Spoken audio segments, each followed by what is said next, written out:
Patrick is in his 40s and runs a yacht photography business on the south coast. Like many others, Patrick opts for home haemodialysis, but the difference is that he does it every night. After 13 years on dialysis, having given up 4 days a week to dialysis, I now have 7 days free. And it's hard to explain what a sort of freedom that creates. And it makes perfect sense to dialyse, in theory, while you're asleep. By going on dialysis 6 nights a week for a long period, Patrick achieves better results than normal.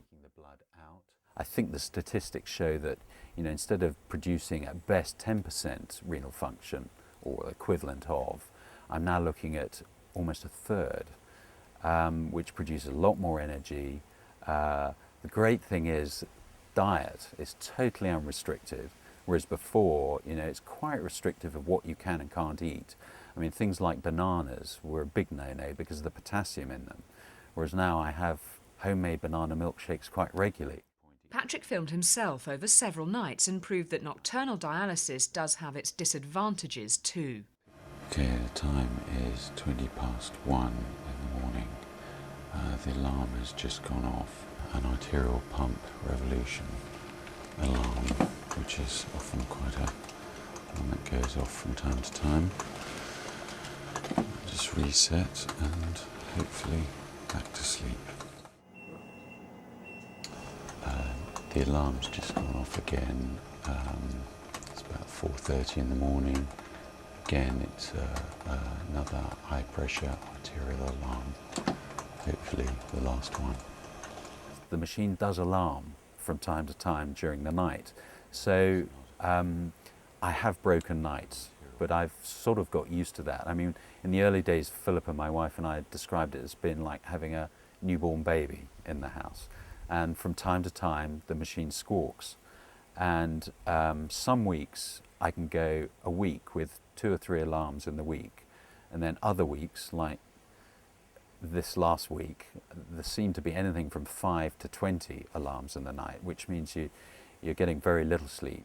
My lovely waitress. His kidney problems came just before he married his wife, Philippa.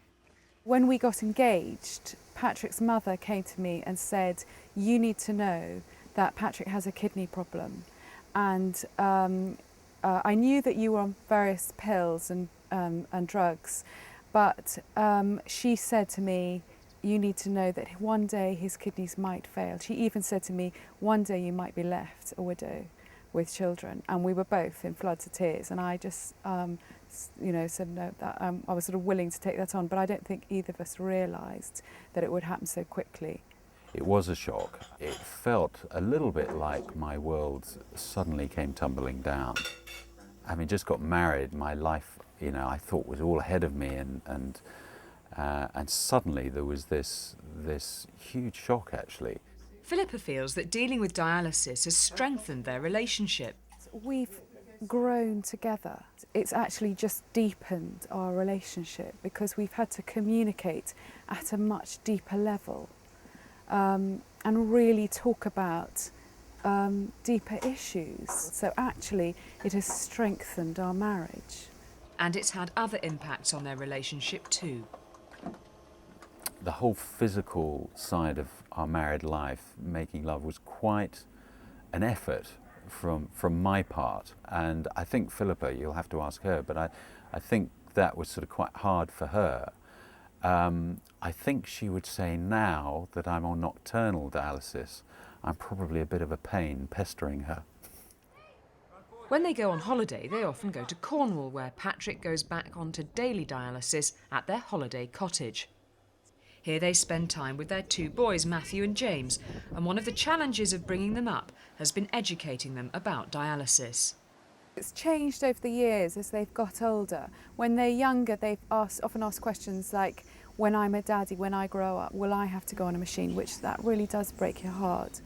Overall, Patrick feels that nocturnal dialysis has given him the freedom to see his family more and to pursue his business interests. Self-care, in my view, having tried most of them, is the only way, and having tried nocturnal is by far the best way. it doesn't get any better. You're living as close to a normal life as it's possible to live, I believe, with renal failure. You're unrestricted.